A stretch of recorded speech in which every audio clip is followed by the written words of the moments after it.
When the Rana Plaza garment factory collapsed in April 2013, killing over 1,000 people, it seems certain the fashion industry would change its treatment of low-wage workers within its complex, and sometimes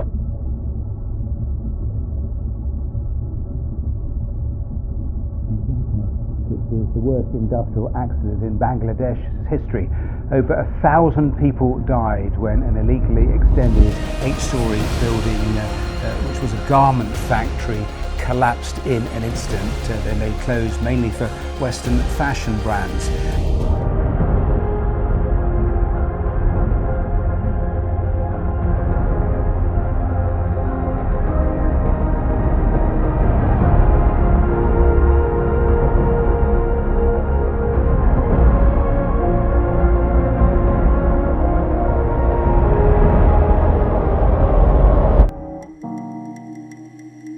Sustainable fashion refers to the practice of creating and consuming fashion in a way that is environmental friendly and socially responsible. It encompasses a range of efforts, including using eco-friendly material, implementing ethical labor practices, reduce waste and carbon prints, and promoting the longevity and recyclability of garments. Sustainable fashion is important because it addresses a significant environmental and a social impact of fashion industry. The conventional fashion industry is a major polluter and often involves exploitative labor practices.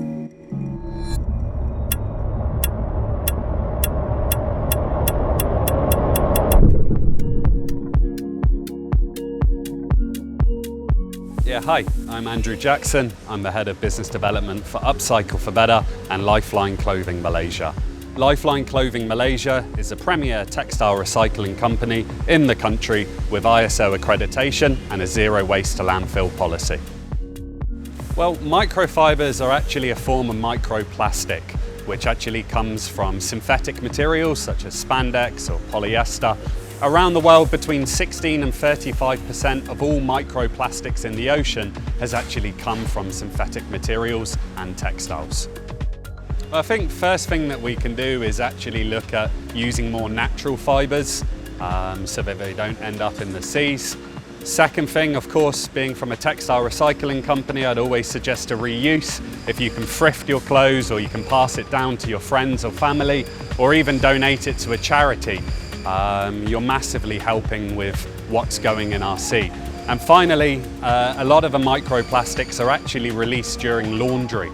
So if you can do full loads, if you can reduce the amount of clothes that you're washing, that definitely will help the number of microplastics and microfibers that are going into our waterways.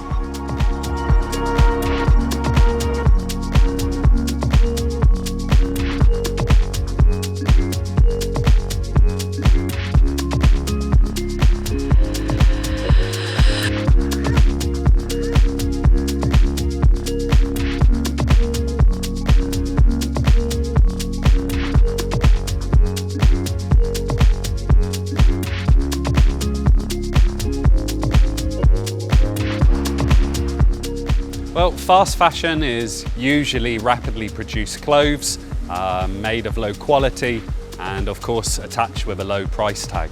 So I can understand why it's desired by the masses. However, Lifeline Clothing Malaysia and Upcycle for Better are the other side of that. We want to make sure that clothes are prolonged and that the shelf life of materials are extended.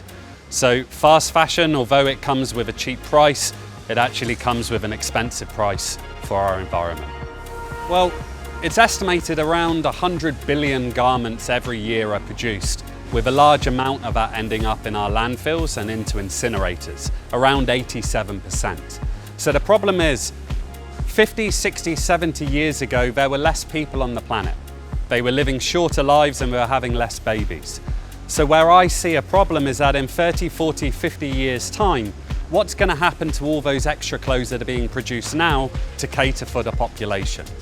So they've actually said by 2030, there's going to be a 63% increase in consumption for footwear and clothing. So as you can imagine, this isn't just a problem for Malaysia, it's a problem for all around the world. What are we going to do to actually stop overconsumption? Number one, we need to think about reuse. The more clothes that we can keep circulated and prolong their life, the better it is for the planet and the less resources we're going to be using to produce new clothes. So let's inspire, innovate, and ignite a passion for sustainable fashion that echoes through the generations. Fashion is a universal love language that touches everyone. So I think by choosing this media, I can reach a broad audience and inspire people to think their consumption habits. When I'm out of breath, she's my vitals. When I need to rest, she's my ride or die. When I'm out of faith, she's my